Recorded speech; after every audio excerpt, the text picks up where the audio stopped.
Hello everyone. सो जैसे कि आप सब जानते हो, हम कर रहे थे इकोनॉमी की करंट अफेयर मैगजीन्स कवर, और हमने कवर कर लिया था अब तक international relations, national current affairs, फिर साइंस एंड एनवायरनमेंट भी हमने ख़त्म कर लिया था। आज इकोनॉमी है, जो कि यानी कि जो हमारे मेन करंट अफेयर्स की जो बुकलेट्स होती है उसका लास्ट पार्ट है।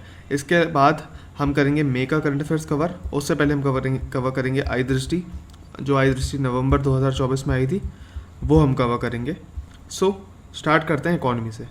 सो इकोनॉमी की मैगज़ीन आपको मिली गई होगी एंड आपने ये पूरा देख ही लिया होगा। ये पीडीएफ ये हिंदी में है एंड सेम पीडीएफ इंग्लिश में है। मैं अपनी सहूलियत के हिसाब से अपनी सहूलियत के लिए मैं इंग्लिश को यूज़ करूँगा, एंड जिसके पास हिंदी की पीडीएफ होगी उसने प्रिंट आउट तो निकलवा ही लिया होगा। आप थोड़े थोड़े चेंजेस करते रहना। चेंजेस होने हैं ऑब्वियसली। फॉर एग्जांपल जो आरबीआई की मौद्रिक नीति है, मॉनेटरी पॉलिसी है, ठीक है। अब मॉनेटरी पॉलिसी में बेसिकली क्या है, मॉनेटरी पॉलिसी में कुछ पॉइंट्स हैं, है ना, जैसे कि रेपो रेट हो गया, रिवर्स रेपो रेट हो गया, ये सब है, एमएसएफ है, बैंक रेट है, ठीक है। अब इनमें चेंजेस हुए हैं, ठीक है। सो जो चेंज्ड हैं, जो हमें याद कौन से करने हैं एग्ज़ाम के लिए, वो मैं आपको बता दूंगा, ठीक है, फाइनल वाले। जो ये अब एग्ज़ाम में 1 महीना बचा है, आज जो इम्पोर्टेंट है वही हमारे एग्ज़ाम के लिए इम्पोर्टेंट होगा। सो वो सब है, प्लस आरबीआई गवर्नर कौन से। So there are many things जो इसमें अपडेट होनी है, ओके, एंड वो हम कवर कर लेते हैं इस वीडियो में। ओके, सो शुरू करते हैं इस वीडियो को इंग्लिश के साथ। हिंदी वाले आप हिंदी की पीडीएफ साथ में खोल के चलो। नाउ स्टार्ट करते हैं। सबसे पहला, वर्ल्ड सस्टेनेबल कॉन्फ्रेंस, ठीक है, कहाँ पर हुई? एनडीएमसी दिल्ली में हुई थी, ठीक है। And collaboration with bureau of water use efficiency. So किसके साथ हुई? एनडीएमसी और bureau of water use efficiency के साथ कोलैबोरेशन में हुई थी, ठीक है। कुछ इंडस्ट्रियल मॉडल्स न्यूज़ में थे, कौन कौन से? कदोदरा सूरत का और वापी पेपर कहाँ की? ये इंडस्ट्री है बेसिकली, ये भी दोनों न्यूज़ में थी। एक वापी पेपर इंडस्ट्री और कदोदरा सूरत में जो इंडस्ट्रियल मॉडल, इन दोनों के इंडस्ट्रियल मॉडल कहाँ थे? न्यूज़ में थे। किससे रिलेटेड? वाटर सस्टेनेबिलिटी कॉन्फ्रेंस से रिलेटेड, ठीक है। इसके अलावा बात करते हैं, एक फाइन लिटरेसी कैंपेन है, ठीक है। अभी किसके द्वारा है ये इंपॉर्टेंट है। ये आरबीआई के द्वारा लॉन्च किया गया था। आप कल को पूछ सकता है ये मिनिस्ट्री ऑफ एजुकेशन के द्वारा है, मिनिस्ट्री ऑफ हेल्थ के द्वारा है, किसके द्वारा है? सो आपको ये याद रखना है कि फाइन लिटरेसी कैंपेन आरबीआई के द्वारा लॉन्च हुआ था, और ये कोई सेंटर फॉर फाइनेंशियल लिटरेसी नहीं है, ठीक है, तो याद रखना ना। आरबीआई की बात करते हैं। सो मॉनेटरी पॉलिसी जो हमें याद रखनी है, ये अप्रैल वाला डेटा था, ये आपको याद रखना। जो इंपॉर्टेंट डेटा है वो याद रखना है, वो मैं लिख दे रहा हूँ, ठीक है। सबसे पहले हम बात करेंगे रेपो रेट की, ठीक है। सो रेपो रेट अभी कितना चल रहा है? 5.5%, जो आपको याद रखना है। कैश रिजर्व रेशियो CRR जो आपको याद रखना है वो है 3%।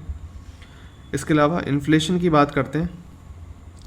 इन्फ्लेशन यानी रिटेल इन्फ्लेशन जो दर होता है, लिख देता हूँ पूरा, रिटेल इन्फ्लेशन रेट, ये कितना है? ये है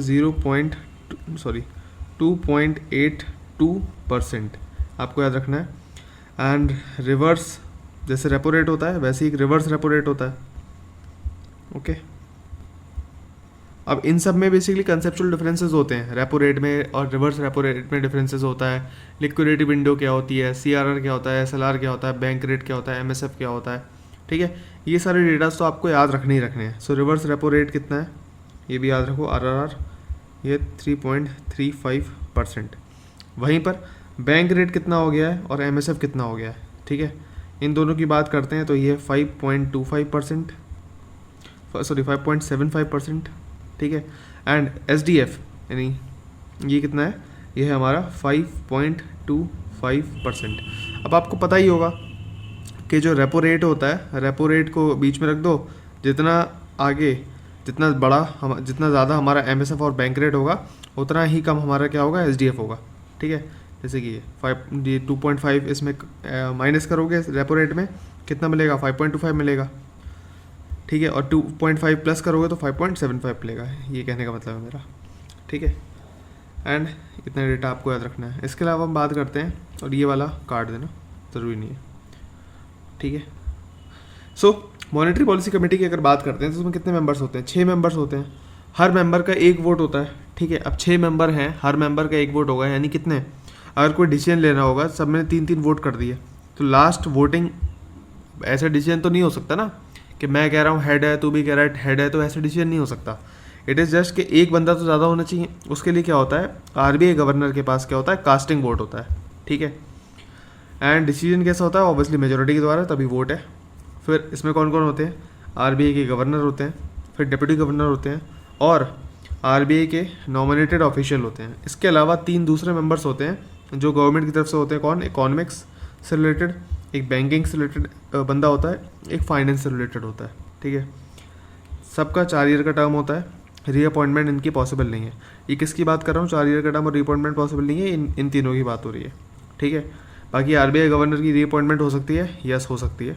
शक्तिकांत दास को हमने देखा था अभी कई बार अपॉइंट होते हुए। खैर, अभी कौन है हमारे पास आरबीआई गवर्नर, तो आपको याद रखना है, ये आपको नोट कर लेना है। जो आरबीआई गवर्नर है वो संजय मल्होत्रा, संजय मल्होत्रा, ये आपको नाम याद रखना है, ठीक है। इंपॉर्टेंट है, पूछ सकता है ऑब्वियसली।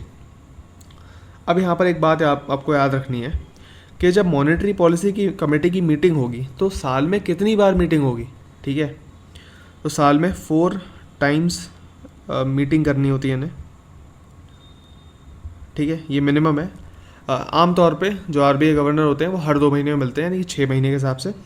बट 4 बार मीटिंग करना है इस वेरी, मतलब एक तरीके से रिक्वायर्ड है।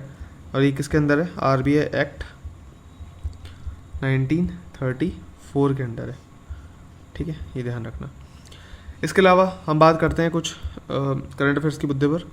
State of worlds plant genetic resource for food and agriculture की बात करी जाए। So commission on genetic resource for food and agriculture कहाँ पर है, रोम में है, ठीक है।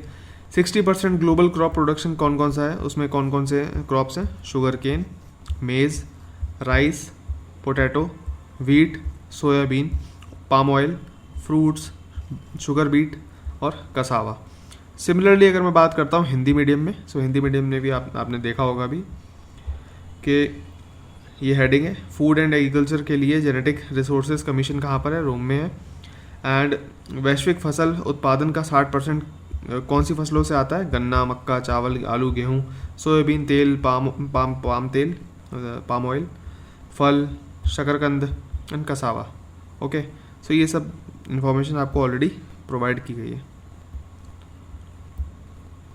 नो, दुनिया के अरबपतियों की लिस्ट की अगर हम बात करते हैं, कौन किसने निकाली है, फोर्ब्स नाम की एक मैगजीन आती है उसने निकाली है वर्ल्ड बिलियनर लिस्ट, ठीक है।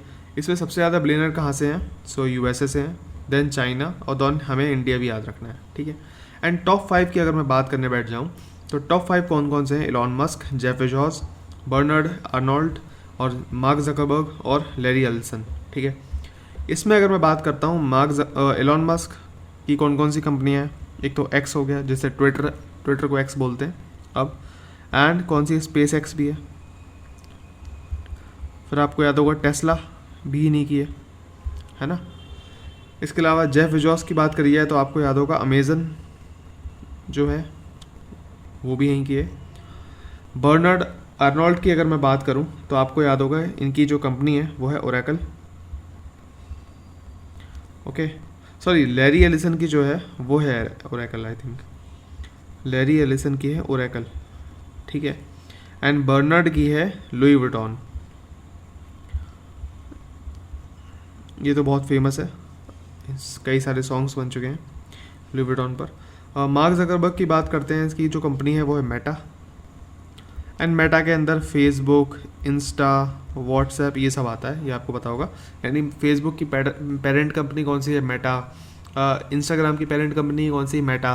व्हाट्सएप की पेरेंट कंपनी कौन सी है, मेटा, ये आपको याद रखना है। सिमिलरली एक क्वेश्चन और बन सकता है कि गूगल की पेरेंट कंपनी कौन सी है, तो आपको याद रखना है गूगल की पेरेंट कंपनी है अल्फ़ाबेट, ओके। नाउ ये कुछ डिजिटल ट्रांजैक्शन में रिसेंट सर्च हुआ, मतलब बढ़ावा हुआ है, बढ़ोतरी हुई है, ये कुछ याद रखने की ज़रूरत नहीं है, फालतू की खबर है, पता नहीं मैंने क्या लिख दी थी। So international intellectual property index commission की बात कर लेते हैं। सो किसने रिलीज़ करा, सो ये रिलीज़ करा है यूएस चैम्बर ऑफ कॉमर्स ने। इसमें इंडिया की रैंक कितनी है, 43, और इंडिया का स्कोर कितना है, क्योंकि स्कोर हमें याद रखना ज़रूरी है, 36.45 पर वो स्कोर है इंडिया का, ठीक है, ये आपको याद रखना है। और ये स्कोर जो है वो परसेंटेज में टर्म्स में है। नाउ ये याद रखना क्यों ज़रूरी है, क्योंकि हाल ही में जो इंडिया की इंटेलेक्चुअल प्रॉपर्टी है वो काफ़ी इम्प्रूव हुई है, ठीक है, और ये काफ़ी न्यूज़ में भी थी, तो इसलिए रैंक एंड स्कोर दोनों आपको याद रखना है। 36 और 43, 36 और 43, ठीक है। किसने कौन रिलीज़ करता है? US chamber of commerce international intellectual property index. यहाँ टॉप 10 कौन से हैं? US, UK, European union member states, Japan, south Korea, इतने हैं, ठीक है।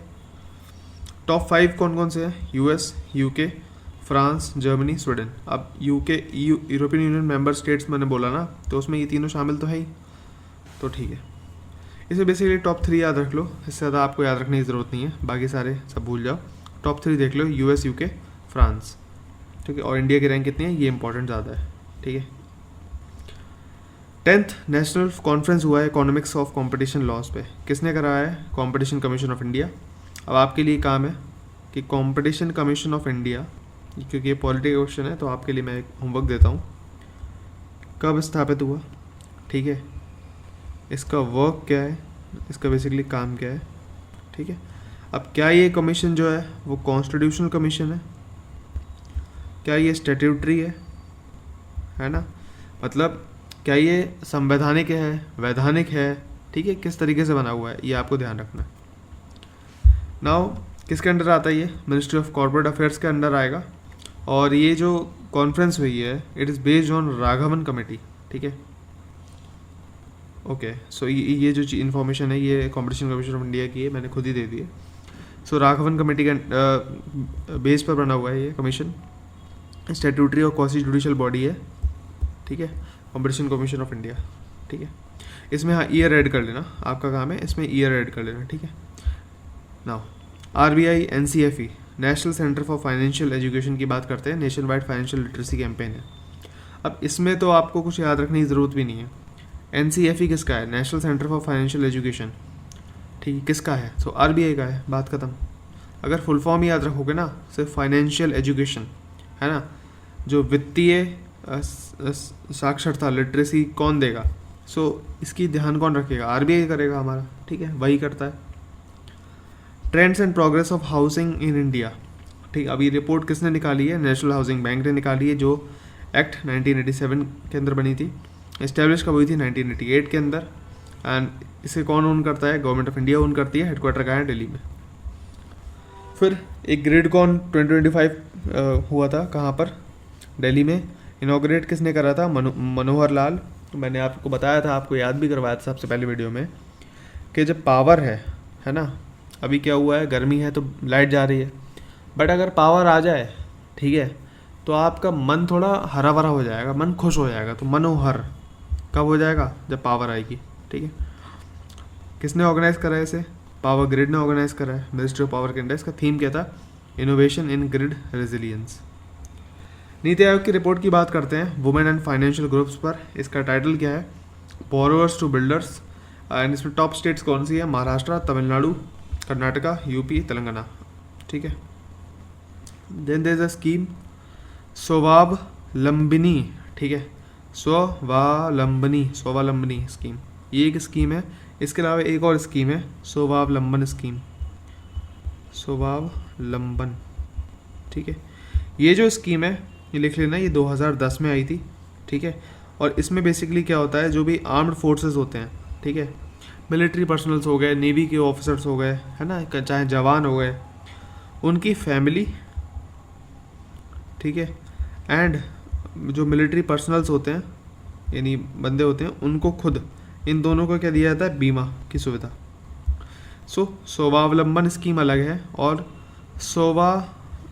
स्वावलंबनी स्कीम अलग है, ठीक है। ये जो स्कीम है मिनिस्ट्री ऑफ स्किल डेवलपमेंट और नीति आयोग के द्वारा, दोनों के द्वारा बनाई गई है। और कहाँ पर इम्प्लीमेंट होगी? असम, मेघालय, मिजोरम में। It is aim to empower women in North East higher education institutions. हाँ, इसका ईयर आपको याद रखने की ज़रूरत नहीं है। फिर सिपरी की रिपोर्ट है। सिपरी आपने कई बार नाम सुना होगा, Stockholm International Peace Research Institute, 1966 में बना था।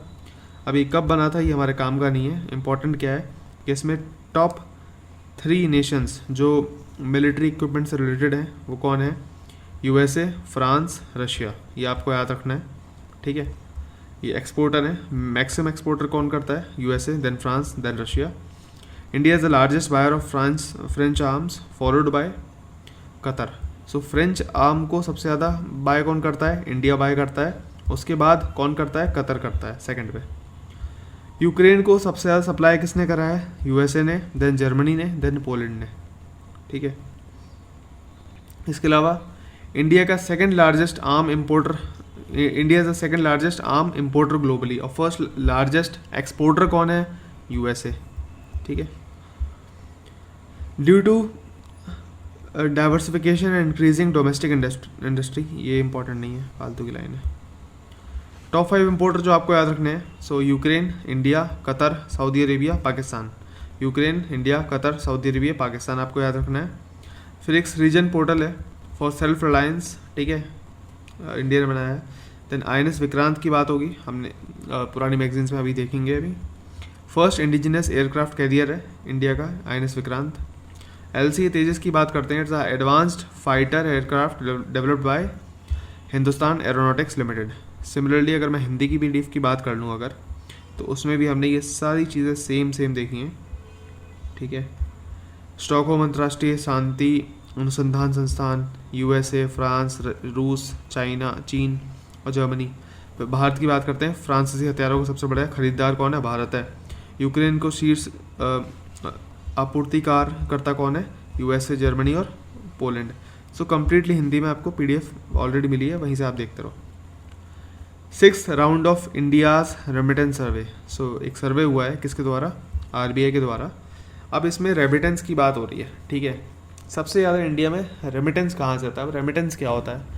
मान लो मैं USA में नौकरी करने गया, विदेश में, चलो नेपाल भी नौकरी करने गया, नेपाल से या USA से मैं भारत में अगर अपने घर परिवार को पैसा भेज रहा हूँ, ठीक है, तो उस पैसे को या उस गुड्स को जो भी आएगा उसको बोलते हैं रेमिटेंस। ठीक है। सो बेसिकली पिछले 10 सालों में, 12-13 सालों में रेमिटेंस जो है वो डबल हो गया है। ठीक है। सिंपल इतना कहना है RBI का। अब कितना हो गया है? $118.7 बिलियन। ठीक है। आपको याद रखना है ये, फिर आपको ये सब याद रखने की ज़रूरत नहीं है। आपको क्या याद रखना है? आपको सिर्फ और सिर्फ याद रखना है कि क्या हो गया है? डबल हो गया है। आपको सिर्फ और सिर्फ इतना याद रखना है कि डबल हो गया है। ठीक है। सोर्सेज की बात करते हैं। सबसे ज़्यादा सोर्स इंडिया में रेमिटेंस कहाँ से आता है? USA से, देन UAE से और UK से। ठीक है। स्टेट वाइज अगर हम बात करें, सबसे ज़्यादा कहाँ आता है? महाराष्ट्र, कर्नाटका, तमिलनाडु, केरला, तेलंगाना और केरला। ठीक है। आपको सब याद रखना है। Now after this when I talk about the भीम UPI एंड एवरीथिंग, सो आपको यहाँ पर कुछ चीज़ें ऐड करनी पड़ेंगी। बात करते हैं। सो NPCI, national payments corporation of India, एक कंपनी है जिसने भीम UPI बनाया है। ठीक है। अब भीम UPI लॉन्च हुआ था 2016 में। अब इसका 3rd वर्जन भी आ चुका है, जो कि 15 से ज़्यादा इंडियन लैंग्वेजेस में होगा। तमिल, तेलुगु, मलयालम, कन्नड़ा, इस टाइप की लैंग्वेजेस में होगा। ठीक है। वहीं बात करते हैं ओके कि NPCI की। सो NPCI जो कंपनी है वो कब डेवलप की गई थी? RBI के द्वारा। सो 2008 में। Okay. RBI Indian banks association के द्वारा under payment and settlement system act. So ये आपको थोड़ा ध्यान रखना है। कहाँ कहाँ भीम UPI अलाउड है? सो आपको याद रखना है, भूटान, मॉरिशियस, नेपाल, सिंगापुर, श्रीलंका और फ्रांस में भीम UPI अलाउड है। देखो 3 तो हमारे पड़ोसी हैं, भूटान हो गया, नेपाल हो गया और श्रीलंका हो गया। 3 दूर के हैं, सिंगापुर, फ्रांस, मॉरिशियस। हल्का कनेक्ट करोगे याद हो जाएगा। फिर एक आता है भीम वेगा करके, ये किसके लिए? मर्चेंट्स के लिए, जो व्यापारी होते हैं, जो सामान बेचते हैं, उनके लिए। ना कुछ ऐप्स की लिस्ट है जो मैं आपको बताऊंगा, वो आपको लिख लेनी है, चाहे हिंदी मीडियम हो चाहे इंग्लिश मीडियम हो, एज इट इज़ लिख लेना। ओके। सो अब बात करते हैं भीम UPI। सो भीम UPI बेसिकली क्या है? इसका फुल फॉर्म क्या है? Bharat interface for money. Bharat interface for money, आप नोट करते रहना। इसके बाद करते हैं भीम और उमंग जो ऐप है वो किसने बनाया है? MeitY, जो मिनिस्ट्री ऑफ इंफॉर्मेशन टेक्नोलॉजी होती है, उसने और NPCI ने मिलकर बनाया है। फिर इसमें बात करते हैं IMPS, सो इमीडिएट पेमेंट सर्विस। ठीक है। Immediate payment system. Okay. AEPS क्या है? ये आधार इनेबल्ड पेमेंट सिस्टम है, आधार के द्वारा पेमेंट करना। ठीक है। आधार इनेबल्ड पेमेंट सिस्टम, ठीक है। नाच क्या है? National Automated Clearing House. Then रुपए तो आप समझ ही रहे हो, ठीक है। एंड NETC क्या है? नेशनल इलेक्ट्रॉनिक टोल कलेक्शन, जो आज हमारे NETC टोल के जो कार्ड्स बनते हैं ना, जो गाड़ी के आगे लगते हैं, वही है। एंड BPPS क्या है? Basically Bharat bill payment system. Now एक चीज़ जो पूछ सकता है किसी भी एग्जामिनेशन में कि इन दोनों में अंतर क्या है, what the basic difference between BPPS and NAST, ठीक है। दोनों का काम सेम ही है, ठीक है, बट अंतर है। नेशनल ऑटोमेटेड क्लियरिंग हाउस, ये बेसिकली लार्ज पेमेंट्स के लिए है। फॉर एग्जांपल अगर अंबानी जी को पूरे के पूरे रिलायंस एम्पायर के जितने भी एम्प्लॉयज़ हैं उन सबको सैलरी प्रोवाइड करनी होगी, तो एक क्लिक से वो सैलरी प्रोवाइड कर सकते हैं विद द हेल्प ऑफ नाच, ओके। एंड BPPS क्या है? Bharat bill payment system. आपको और मेरे जैसे आम आदमी को अगर सिलेंडर का बिल भरना है, हॉस्पिटल का बिल भरना है, किसी भी चीज़ का छोटा मोटा बिल भरना है, ट्यूशन फीस जो भी है, सो वो it is related to Bharat bill payment system. So आप समझ जाओ नेशनल, ठीक है, automatic clearing house. So automated मतलब बटन दबाया सबको कर दिया, and Bharat bill payment system, ठीक, हम जैसे आम आदमियों का, ठीक है। इसके अलावा 2-3 नाम आपको और याद रखने हैं। एक है भारत QR, ठीक है, एंड साथ में UPI 1, 2, 3 पे। ये दोनों भी बेसिकली किसने बनाया है? NPCI ने, okay. Now I think this is clear. फिर बात करते हैं वर्ल्ड इकोनॉमिक फोरम की। 1971 में स्टार्ट हुआ था, जेनेवा स्विट्जरलैंड में इसका हेडक्वार्टर है। इंटरिम चेयरमैन कौन है इस समय? पीटर बर्बापेक, सॉरी। फिर बात करते हैं अपलिंक एनुअल इम्पैक्ट रिपोर्ट की, which highlights the contribution of startups in driving, ठीक है। अब इसमें बेसिकली आपको क्या याद रखना है? क्लाइमेट चेंज से रिलेटेड जो स्टार्टअप्स हैं जो काम कर रहे हैं उनकी बात होगी किसमें? अपलिंक वाले में। एंड इसमें इंडियन स्टार्टअप किसकी बात होगी? इंद्रा वाटर, जो इसमें शामिल था।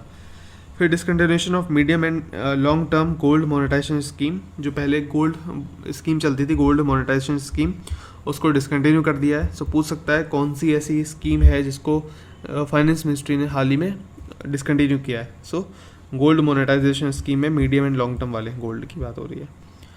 फिर household consumption expenditure survey की बात करते हैं। ये मॉस्पी निकालता है, Ministry of Statistics and Programme Implementation under NSSO, National Sample Survey of India Organisation. Purpose क्या है? To collect the data on household consumption expenditure and goods and services, ठीक है। Now monthly per capita consumption expenditure की अगर मैं बात करता हूँ तो सब रिलेटेड किससे है? मॉस्पी से, ठीक है। Now this is a primary indicator, पहली बात समझ लो। प्राइमरी इंडिकेटर किसका? कि भाई जो भी हमारा हाउस होल्ड में कंजम्पशन हो रहा है वो किस पैटर्न पर हो रहा है। फॉर एग्जांपल इस बार जो पैटर्न देखा गया था, जो चीज़ इसमें नोट नहीं है, गलती से रह गई थी, वो पैटर्न ये है कि जो भी स्पेंडिंग है हमारा जो खर्चा है, ठीक है, हमारा जो खर्चा है वो नॉन फूड आइटम्स में होने लगा है ज़्यादा। जो भी नॉन फूड आइटम्स है, जैसे कपड़े हो गए, है ना, ये सब चीज़ें हम खा नहीं सकते, तो ऐसी चीज़ें जो हम खा नहीं सकते वहाँ पर हमारा जो खर्चा है वो बढ़ता जा रहा है। रूरल में कितना हो रहा है? 53%, यानी कि सैलरी अगर 100 रुपये है तो आप 53 रुपये आप बर्बाद कर रहे हो नॉन फूड आइटम्स में, एंड अर्बन में बेसिकली 60 रुपये, ठीक है। तो याद रखना है आपको 60%। कुछ नोट्स हैं जो आपको ध्यान रखने हैं, कुछ पॉइंट्स हैं बेसिकली। मैक्सिमम रूरल MPC मतलब monthly per capita consumption expenditure. Maximum rural expenditure कहाँ होता है? उड़ीसा में। सबसे कम कहाँ होता है? रूरल महाराष्ट्र और अर्बन कर्नाटका में, ठीक है। सबसे कम कहाँ हो रहा है? रूरल की बात करते हैं तो महाराष्ट्र में, एंड अर्बन की बात करते हैं तो कर्नाटका में।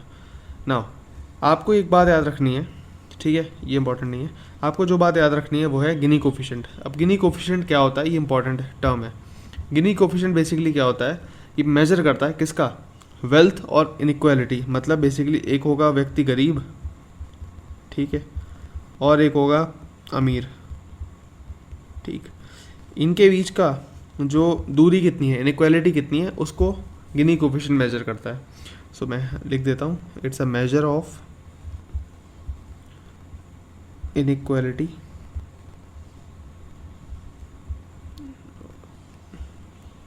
इन इनकम और वेल्थ, ये आपको नोट कर लेना है। एंड इसमें दो जो स्कोर्स दिए जाते हैं वो 0 से 100 के बीच में दिए जाते हैं, 1 के बीच में दिए जाते हैं। और जो 0 वाला होगा उसमें परफेक्ट इक्वलिटी होगी, यानी पूरी तरह समान होगा वो, परफेक्ट इक्वलिटी। यहाँ पर ना गरीबी होगी ना अमीरी होगी, सब एक जैसे होंगे। एंड 1 का मतलब होता है परफेक्ट इनइक्वालिटी, ठीक है, आपको याद रखना है। फिर सबसे ज़्यादा गैप जो देखा गया है वो कहाँ पर देखा गया है? झारखंड में। सबसे कम गैप देखा गया वो है केरला में। फिर एक यस टेक था, इसका फुल फॉर्म क्या है? Yield estimation system using technology. हल्के बस फुल फॉर्म थोड़ा ध्यान में रख लो, ज़्यादा याद करने की जरूरत नहीं है। Sectoral consumption of nominal GVA, ठीक है, इसकी बात अगर करी जाए तो आपको याद रखना है फाइनेंस रियल एस्टेट में कितना है? 23%, ट्रेड ट्रांसपोर्ट कम्युनिकेशन में 17%, पब्लिक एडमिनिस्ट्रेशन डिफेंस में 15%, एग्रीकल्चर लाइफ स्टॉक में 18%, मैन्युफैक्चरिंग में 14%, कंस्ट्रक्शन में 9%, माइनिंग एंड क्वायरिंग में 2%, इलेक्ट्रिसिटी गैस वाटर सप्लाई में 2%, ठीक है। ये तो हो गया भाई नॉर्मल GVA का कंजम्पशन सेक्टोरल वाइज, ठीक है, हर सेक्टर में कितना कंजम्पशन हो रहा है ग्रॉस वैल्यू एडिशन का। अब देखो बेसिकली इस डेटा को याद करने की ज़रूरत है या नहीं है? बेसिकली याद कर सकते हो कर लेना, नहीं कर सकते हो छोड़ देना, it is up to you. हाँ, कुछ कुछ चीज़ें वो याद रख लेना एटलीस्ट कि सबसे ज़्यादा कहाँ पर हो रहा है फाइनेंस में, सबसे कम कहाँ पर हो रहा है, ठीक है, फिर एग्रीकल्चर में कितना हो रहा है, ठीक है। इतना आपको ये 3 एटलीस्ट डेटा आपको याद रख लेना है। नाउ CCI की बात करते हैं, कॉम्पिटिशन कमीशन ऑफ इंडिया, जिसके बारे में हम जस्ट ऊपर पढ़ा। And approved acquisition of equity stakes in India cements limited by UltraTech, ठीक है। और ये कौन से एक्ट के अंदर? एक्ट 2002 स्टैट्यूटरी बॉडी है, ठीक है। मिनिस्ट्री ऑफ फाइनेंस की बात करते हैं। मिनिस्ट्री ऑफ फाइनेंस का ऑक्शन पोर्टल है जिसका नाम क्या है? बैंकनेट है, आपको याद रखना है इस ऑक्शन का पोर्टल का नाम। फिर प्रधानमंत्री Fasal Bima Yojana and restructured weather based crop insurance scheme कब आई थी? दोनों 2016 में आई हैं, ठीक है। नाउ इनका कंटिन्यूएशन जो अप्रूव करा गया है, अभी जस्ट अप्रूव करा गया है, इनका कंटिन्यूएशन के इन्हें वापस से लागू रहने दो, इस टाइप से। नाउ इसमें जो हमें थोड़ा बहुत डेटा आपको याद रखना है वो है टोटल अप्रूव्ड अमाउंट कितना है? 69,515 करोड़, ये आपको याद रखना ही रखना है। खरीफ में कितना होता है? 2%, राबी में 1.5% और कॉमर्शियल में 5%। ये सारे डेटा हम ऑलरेडी पढ़ चुके हैं, ठीक है, इसलिए मैंने वापस कवर नहीं करा। पुरानी वीडियोस अगर आपने देखी होगी तो आप जानते होंगे। Now India non fossil fuel energy capacity की बात करते हैं। सो कितनी है? 217 गीगावाट। सो इंडिया की non fossil fuel energy capacity कितनी है? 217 गीगावाट। कुछ स्टार्टअप्स हैं इंडिया में, और इंडिया में कितने स्टार्टअप्स हैं? बेसिकली जो 3rd लार्जेस्ट है ग्लोबली इंडिया का। सो इंडिया स्टार्टअप्स के मामले में 3rd लार्जेस्ट हो जाता है ग्लोबली। इसमें 100 से ज़्यादा यूनिकॉर्न है, ठीक है, एक तरीके का स्टार्टअप होता है। And 73,000 approximately female women lead startups हैं, ठीक है, आपको याद रखना है। CCPA, फिर सेंट्रल कंज्यूमर प्रोटेक्शन अथॉरिटी की बात करते हैं। ये जुलाई 2020 में सेटअप हुई थी, बेसिकली न्यूज़ में थी, तो आपको इतना याद होना चाहिए कि ये अथॉरिटी कब सेटअप हुई थी, एटलीस्ट ईयर तो मिनिमम याद रख लेना। मिनिस्ट्री ऑफ कॉमर्स की बात करते हैं, इसके मंत्री कौन है? पीयूष गोयल, ठीक है। पावर के कौन है? ज़रा कमेंट सेक्शन बता दो, ठीक है। So Bharat clean tech manufacturing platform setup हुआ है, कहाँ पर? दिल्ली में बेसिकली भारत क्लाइमेट फोरम भी है, उसके अंदर इसकी बात की गई कि Bharat clean tech manufacturing platform स्थापित होगा। एम क्या होगा इसका?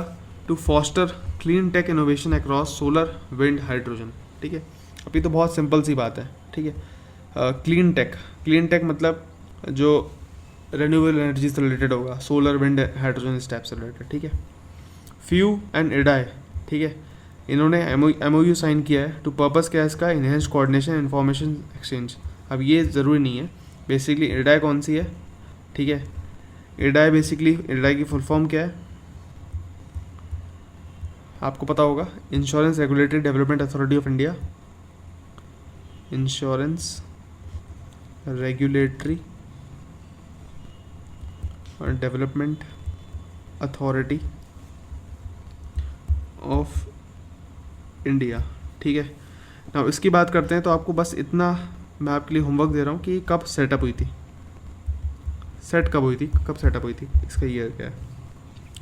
2nd year of India Australia ECT है, ठीक है। सो ये ज़रूरी नहीं है, कोई याद रखने की ज़रूरत नहीं है इस चीज़ को, फालतू की चीज़ है। लीड्स की बात करते हैं। Logistic ease across different states 2024 में इनिशिएट कब हुआ था? 2018 में। Now it is based on World Bank's logistic performance index, ठीक है। सो ये भी याद रखना है, लॉजिस्टिक परफॉर्मेंस इंडेक्स कौन निकालता है? वर्ल्ड बैंक निकालता है इससे रिलेटेड। सो बेस्ड, इसका बेस कौन से है? लॉजिस्टिक्स है, इंफ्रास्ट्रक्चर है, सर्विस है, सस्टेनेबिलिटी है, ऑपरेशन एंड रेगुलेटरी एनवायरनमेंट है, ठीक है। अब रैंकिंग की बात करते हैं। सो कोस्टल स्टेट्स की अचीवर कौन है? गुजरात, यानी सबसे फर्स्ट कौन है? गुजरात। फास्ट मूवर आंध्र प्रदेश, और एस्पायरेट में कौन है? केरला। लैंडलॉक्ड स्टेट्स की बात करते हैं। सो अचीवर कैटेगरी में अगर हम बात करें, सो टॉप 3 में थर्ड है Uttar Pradesh, and Haryana and Telangana first 2 है, ठीक है। फिर अगर बात की जाए, फास्ट मूवर कौन है? बिहार, और एस्पायरर कौन है? छत्तीसगढ़। नॉर्थ ईस्टर्न स्टेट्स की बात करी जाए, सबसे टॉप पे कौन आता है? असम, देन मेघालय, देन मणिपुर, ठीक है। यूटी की बात करते हैं, सबसे ऊपर चंडीगढ़। फास्ट मूवर्स में Dadra Nagar Haveli and Daman and Diu, एस्पायरर में अंडमान निकोबार आइलैंड, ठीक है। Now national turmeric board setup किया गया। अगर आपने मेरी जो एग्रीकल्चर वाली वीडियो है, ठीक है, अगर आपने वो देख रखी है तमीज़ से, उसके नोट्स अगर आपने पढ़ रखे हैं, तो आपको ये पता होगा हमने बहुत सारे बोर्ड्स ऑलरेडी कवर कर लिए हैं, जिसमें नेशनल टर्मरिक बोर्ड भी था, इसमें मखाना बोर्ड भी था, इस टाइप के बहुत सारे बोर्ड थे। ना बात कर लेते हैं टर्मरिक बोर्ड की। कहाँ पर सेटअप होगा? निज़ामाबाद, तेलंगाना में, ठीक है। Underground stem for curcuma लोंगा plant, ठीक है। अब कुरकुमा लोंगा प्लांट किससे रिलेटेड है? हल्दी से रिलेटेड, टर्मरिक से रिलेटेड है, ये आपको याद रखना है। जिंजर फैमिली के अंदर आता है, जिसका जो साइंटिफिक नेम है क्या है, फैमिली का नाम क्या है? जिंजीबेरिया सिया, ठीक है। जोग्राफिकल इंडिकेशन टैक्स मिले बेसिकली किसको? मेघालय में बेसिकली किसको मिले? लकाडोंग टर्मरिक, लकाडोंग हल्दी आती है। उड़ीसा की कंदमहल, तमिलनाडु की इरोड, ठीक है, और निज़ामाबाद की अमूर, ठीक है। ये 4 आपको याद रखना है, कौन सी हल्दी कहाँ फेमस है, ठीक है। Light house tourism in India की बात करते हैं। सो ये इंपॉर्टेंट हो जाता है क्योंकि काफ़ी न्यूज़ में रहा है अब। सो याद रखना, गोवा में फोर्ट अगोड़ा और उड़ीसा का चमोक और धामरा फोर्ट इंपॉर्टेंट है। ये दोनों फोर्ट आपको याद रखने हैं, इनके नाम। ये बेसिकली लाइट हाउस है, फोर्ट नहीं है, लाइट हाउस है। एंड इसके लिए इनिशिएटिव एक लिया गया है, कौन सा? मैकीथान इनिशिएटिव लिया गया है टूरिस्ट को अट्रैक्ट करने के लिए। एमएसएमई की स्पाइस प्लेटफॉर्म है, scheme for promotion and investment in circular economy, scheme for promotion and investment in circular economy. इसके अलावा एमएसई का गिफ्ट क्या है? Green investment and financing for transformation scheme, ये गिफ्ट स्कीम है। फुल फॉर्म आपको बस याद रखनी है। सर्कुलर इकॉनमी में बेसिकली अगर आप देखोगे, स्पाइस और गिफ्ट सिटी, इन सब दोनों की बात हम ऑलरेडी कर चुके हैं, नेशनल वाली जो न्यूज़ आई थी हमारी उसमें, ठीक है। ये बस बेसिकली मैगजीन्स में बार बार कवर्ड होता है, तो ये कवर्ड हो जाता है। 2023 की बात करते हैं। एमएसएमई मिनिस्ट्री ने लॉन्च किया था इनिशिएटिव अंडर रैम्प पीवाई, ठीक है। अब क्या है क्या नहीं है, हल्का सा जिक्र कर लेते हैं, ठीक है। गिफ्ट सिटी और ये वाला गिफ्ट वाला जो है एमएसएमई गिफ्ट और स्पाइस, ये फुल फॉर्म आपको याद रखनी है। पूरी इन्फॉर्मेशन हम ऑलरेडी नेशनल करंट अफेयर्स में कवर कर चुके हैं, ये आपको याद रखने की ज़रूरत नहीं है। रेपो ऑन सेफ अकोमोडेशन, ठीक है, sorry report on safe accommodation की बात करें तो ये रिलीज़ कौन करता है? नीति आयोग रिलीज़ करता है। It is related to accommodation of workers accommodation से रिलेटेड है, report on safe accommodation by NITI Aayog, ठीक है। विरासत एक साड़ी फेस्टिवल है जो जनपथ मार्ग दिल्ली में हुआ था। विरासत थीम क्या था? विरासत, माय साड़ी माय प्राइड। इसमें बनारस की ब्रोकेड भी शामिल थी, इसमें चंदेरी जो कॉटन और सिल्क साड़ी है, पश्मीना भी शामिल थी, उपदा जमदानी भी शामिल है, ठीक है। इसके अलावा मेखला चादर भी शामिल है, मोरिंगा फ़ी भी शामिल है, मोरंग फ़ी, और पटोला, ठीक है, पंजाबी, और संबलपुरी भी शामिल है। डिफरेंट साड़ीज़ शामिल है। यहाँ पर नाम क्यों लिखे हैं? ताकि आप एटलीस्ट एक बार देख लो, अगर एग्ज़ाम में पूछता है कि which of the following is something, है ना, सो ऐसा रिकॉग्नाइज करने को पूछता है तो आप पता पाओगे भाई ये चीज़ क्या है ना। आप उपदा जमदानी अगर कह देता है, भाई मुझे नहीं पता होता, मैं तो रसगुल्ला मार्क कर देता, ठीक है। उपदा जमदानी, जामुन, इस टाइप से कुछ खाने की चीज़ लग रही है, ठीक है। सो ऐसा आपको याद रखना है कि अच्छा ये साड़ी है, चंदेरी, पश्मीना, ये सब साड़ी के नाम है। India and Asian development bank, इन दोनों ने साइन किया है एक एग्रीमेंट के लिए $500 मिलियन डॉलर के लिए। हालांकि आपको ये जो चीज़ है ये आपको इतना याद रखने की ज़रूरत नहीं है। आपको जो याद रखना है वो है इंडस्ट्री फूड ट्रेड शो कहाँ हुआ था, नोएडा में। किसने इनॉग्रेट करा, चिराग पासवान ने। आपको बस इतना याद रखना है, ठीक है। तो ये तीनों अलग चीज़ें हैं। ओके, आपको क्या एमओयू साइन हुआ, क्या याद, वो सब याद नहीं रखना। आपको याद क्या रखना है, ट्रेड शो कहाँ पर हुआ, नोएडा में, बस। वहीं जलवाहक की बात करते हैं, कार्गो प्रमोशन पॉलिसी है, ठीक है, मिनिस्टर ऑफ पोर्ट्स की, Sarbananda Sonowal. Smuggling in India report, ये अलग चीज़ है, ठीक है। 2-4 चीज़ें मिक्स हो गई यहाँ पर, ओके। नाउ जलवाहक एक कार्गो प्रमोशन पॉलिसी है मिनिस्ट्री ऑफ पोर्ट्स की, और मिनिस्ट्री ऑफ पोर्ट्स कौन से है, सर्बानंद सोनोवाल। ये नाम आपको याद रखना है।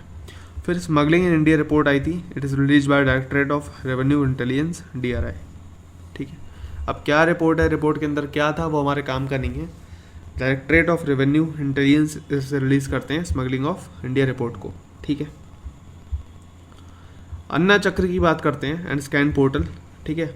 ये पब्लिक डिस्ट्रीब्यूशन सिस्टम को रिफॉर्म करने के लिए आया है। इसे लॉन्च किसने किया है, मिनिस्ट्री ऑफ कंज्यूमर अफेयर्स ने, food plus new and renewable energy ministry ने, इन 2 मिनिस्ट्री ने साथ में मिलके इसे लॉन्च किया है। Ministry of food and consumer affairs and new and renewable energy ministry ने, ठीक है। दोनों के मंत्री कौन कौन है ज़रा आप खुद एक बार देख लेना, ठीक है। इसमें से एक का हम डिस्कस कर चुके हैं आज ही। स्कैन की बात करते हैं, subsidy claim application for NFSA, ठीक है। नाउ NFSA क्या है, नेशनल फूड सिक्योरिटी एक्ट, कब आया था, ये सारी बातें हम ऑलरेडी कर चुके हैं पिछली वीडियो में, ओके। अगर आपने देखी होगी तो उसमें सब कवर्ड है। PDS पब्लिक डिस्ट्रीब्यूशन सिस्टम 2013 में आता है, नीचे लिखा भी है basically. Initiatives taken,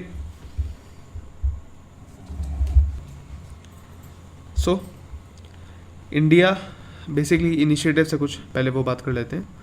initiatives taken to reform PDS system, one nation one ration card system और स्मार्ट PDS स्कीम कब आई थी, 2023 में। ये दोनों चीज़ें आपको याद रखनी है, ठीक है।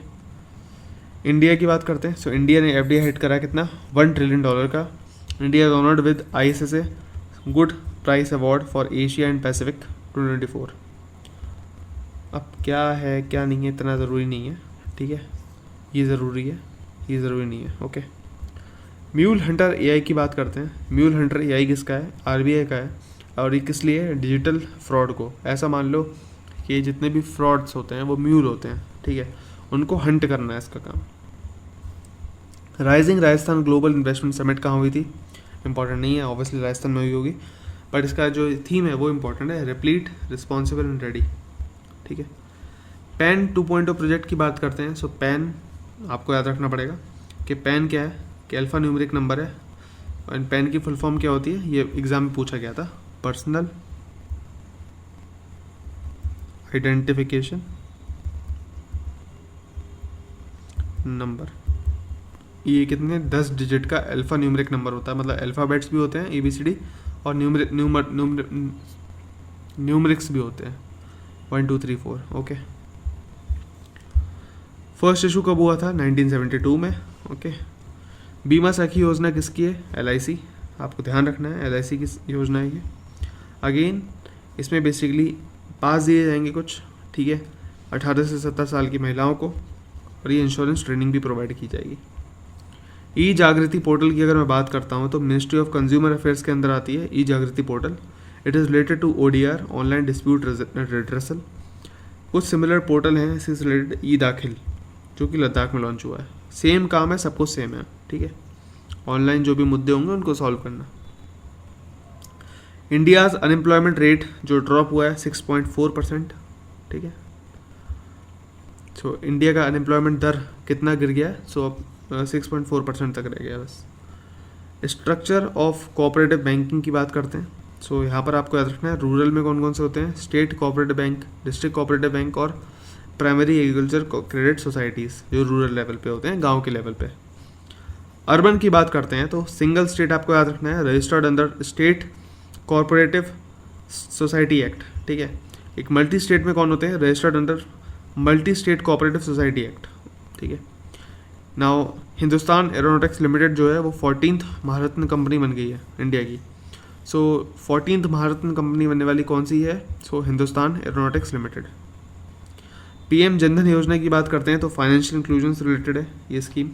सो यहाँ पर जितनी भी स्कीम्स हैं उनके ईयर्स भी आपको याद रखने हैं, मैं नोट करवा दूंगा अभी, आपको जस्ट उनको लिख लेना है अपने उसमें, याद कर लेना है। ना पीएम जनधन योजना की बात करते हैं, ये कब आई थी? 2014 में, ठीक है, 2014 में। एंड इसमें कोई भी मिनिमम बैलेंस रखना ज़रूरी नहीं है। मिनिमम बैलेंस जैसे हम कहते हैं ना ज़ीरो खाता, एक भी पैसा नहीं होगा तब भी चलेगा, वैसा मिनिमम बैलेंस ज़रूरी नहीं है। इसके बाद पीएम जीवन ज्योति बीमा और सुरक्षा बीमा योजना आती हैं, ये दोनों कब आती हैं? 2015 में।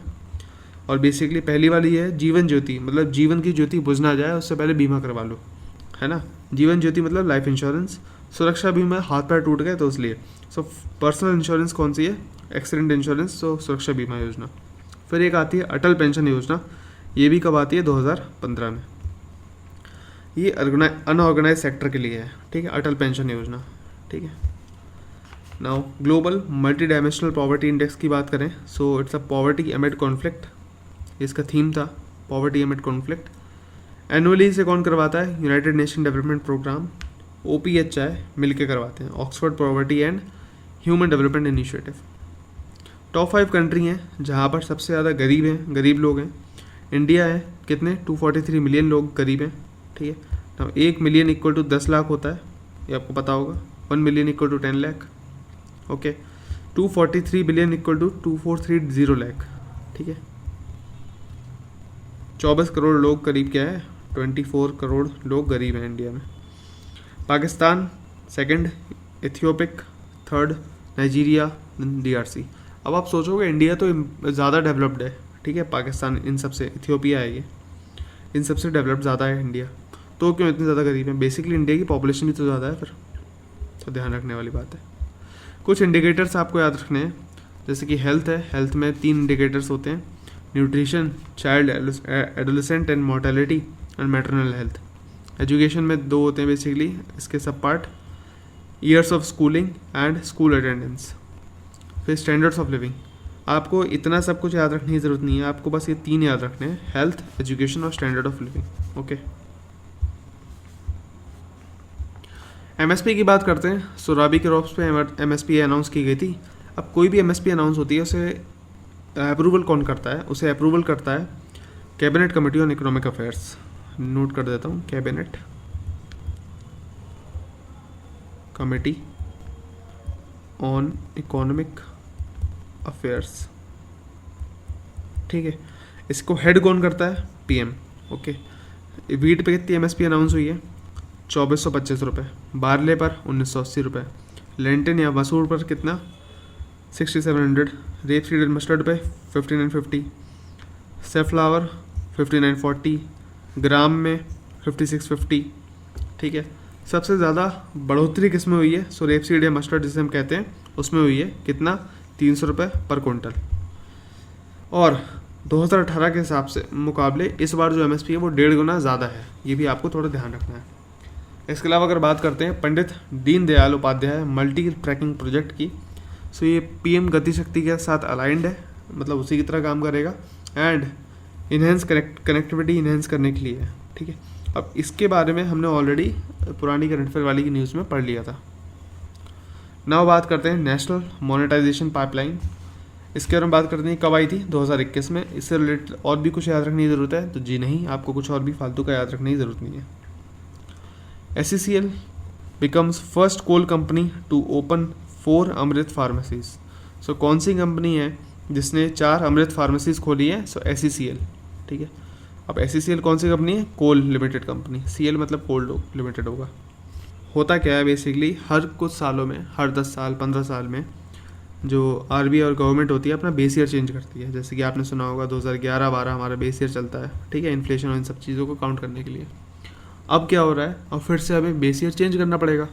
सो उसके लिए हमने एक कमेटी बनाई है विश्वनाथ गोल्डर के अंदर, ठीक है, जिसका जो किससे रिलेटेड है? नेशनल अकाउंट स्टैटिस्टिक्स से रिलेटेड है। PM मत्स्य संपदा योजना की बात करी जाए, सो 2020 में आई थी। टू बूस्ट, अब देखो मत्स्य कौन सी होती है, मत्स्य मछली को कहते हैं, है ना। सो फिश प्रोडक्शन को बूस्ट करने के लिए टू प्रमोट सस्टेनेबल एक्वाकल्चर। इसके अंडर कौन सी है, इसके अंडर है development of tuna cluster in Andaman Nicobar island. Okay, now NICDC and UPSIDA to develop key cluster in Agra and Prayagraj, ठीक है।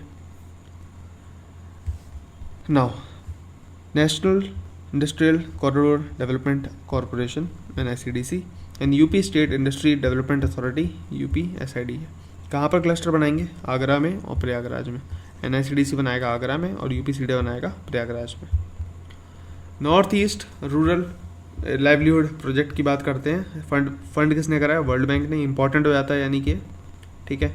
फिर it's implemented by ministry of development of north east region. India becomes largest smartphone market, याद रखना। $200 million loan दिया गया है urban infrastructure के लिए, कहाँ पर, यूके में, by Asian development Bank. Gift city कहाँ पर है, गुजरात में, okay. India Qatar Financial Intelligence Unit meet हुई है, कहाँ पर, दिल्ली में। भारत मोबिलिटी ग्लोबल एक्सपो की बात करते हैं 2025 में, इसका थीम क्या था, बियॉन्ड बाउंड्रीज को creating future of automotive value chain. Global innovation index की बात करते हैं बाय विपो 1967 में बनने वाली एक ऑर्गेनाइजेशन है और जेनेवा स्विट्जरलैंड से रिलेटेड है। वहीं बात करते हैं इंडिया में इसकी रैंक क्या है, 39 out of 133। Now we are talking about UP International Trade Show, जो हुआ था कहाँ पर, नोएडा में, एंड इसके प्रेसिडेंट इनॉग्रेट किया था। प्रेसिडेंट कौन है, द्रौपदी मुर्मू जी ने, उन्होंने इनॉग्रेट किया था। वर्ल्ड कॉटन डे, विश्व कपास दिवस कब होता है, 7 अक्टूबर को होता है, ठीक है ना। इसमें प्रीमियम ब्रांड्स ऑफ जो इंडिया है वो याद रखना, कस्तूरी कॉटन भारत, ये इम्पोर्टेंट है। ये कस्तूरी कॉटन जो है वो इंडिया के प्रीमियम ब्रांड है। इंडिया की रैंक जो है कॉटन में कितनी है, 35th।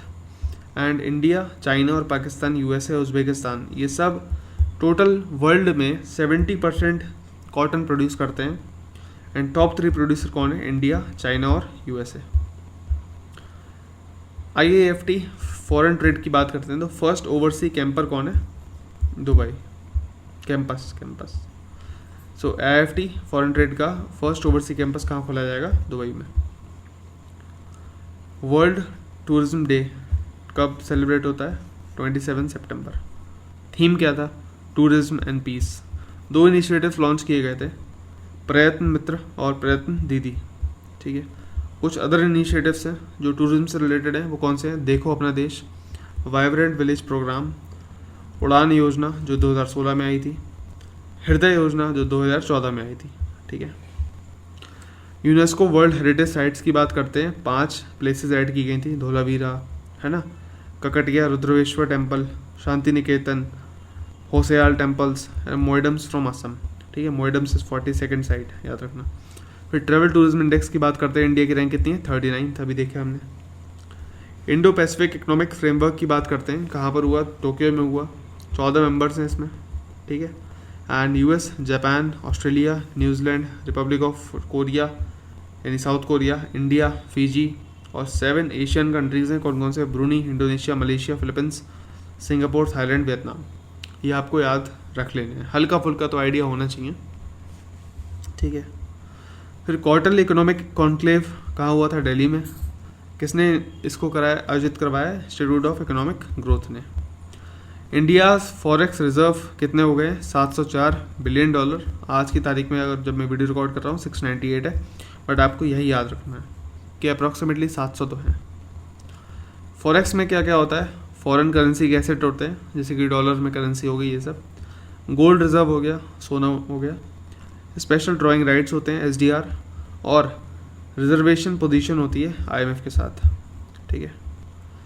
WTO reports, World Trade Organisation कौन कौन सी रिपोर्ट निकालता है, सो वर्ल्ड ट्रेड रिपोर्ट निकालता है, वर्ल्ड ट्रेड रिपोर्ट, और global trade outlook and statistics निकालता है, याद रखना है आपको ना। PM E-ड्राइव स्कीम्स की अगर मैं बात करता हूँ, 2024 में ये लॉन्च हुई थी, electric drive revolution in innovation vehicle enhancement scheme.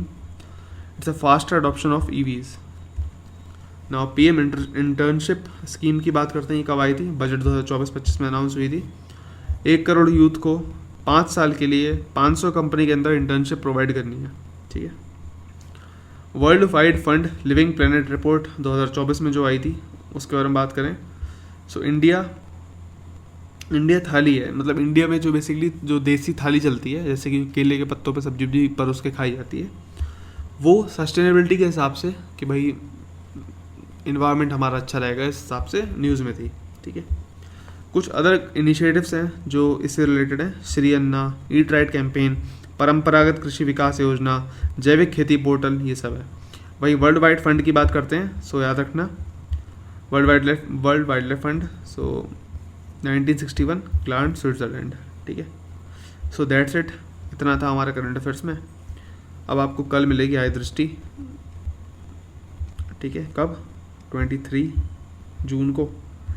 Approximately 26 या फिर 27 को हम कवर करेंगे मई का पूरा करंट अफेयर, ठीक है। मई का मतलब जो नेशनल हो गया, इंटरनेशनल हो गया, साइंस हो गया, इसके अलावा एनवायरनमेंट हो गया, इकॉनमी हो गया, ये सब कवर करेंगे। एंड देन 28 से लेके हम 5 तारीख तक कवर करेंगे जो भी मिसलेनियस करंट अफेयर बचा है, जिसमें स्पोर्ट्स हो गए, न्यूज़ हो गए, अवार्ड्स हो गए, पर्सनल न्यूज़, पर्सनैलिटी न्यूज़, ये सब चीज़ें हो गई, ये सब हम कवर करेंगे 5 तारीख तक। देन 5 तारीख के बाद जब भी जून की करंट अफेयर की मैगजीन मेरे हाथ में आएगी, उसके 2 या 3 दिन के अंदर आपको एक वीडियो मिल जाएगी जून की करंट अफेयर की मैगजीन की, एक वीडियो जिसमें सब कुछ कवर्ड होगा, सारे मिसलेनियस फैक्ट्स कवर्ड होंगे, देन हम सब कुछ कवर कर चुके होंगे।